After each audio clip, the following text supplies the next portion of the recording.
Book 6, The Book of Fate. Canto 2, The Way of Fate and the Problem of Pain, page 453. He would stamp his single figure on the world.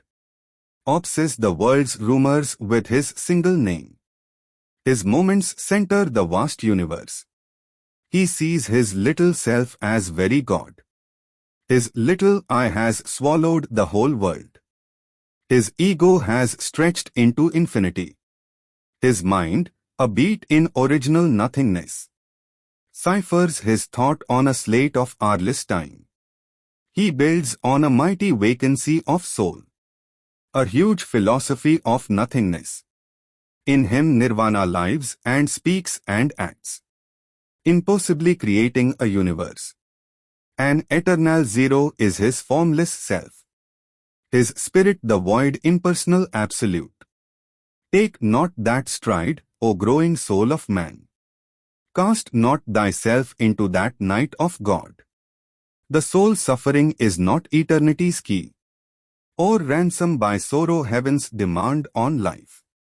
O mortal, bear, but ask not for the stroke. Too soon will grief and anguish find thee out. Too enormous is that venture for thy will. Only in limits can man's strength be safe. Yet is infinity thy spirit's goal. Its bliss is there behind the world's face of tears.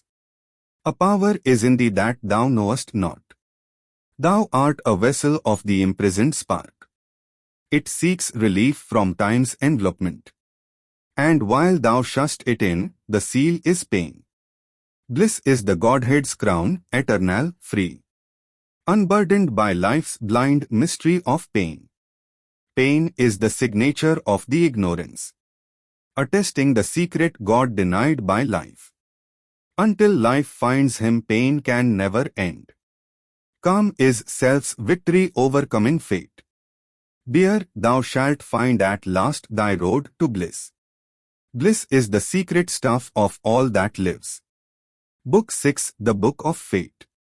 Canto 2, The Way of Fate and the Problem of Pain, page 454. Even pain and grief are garbs of world delight. It hides behind thy sorrow and thy cry, because thy strength is a part and not God's whole.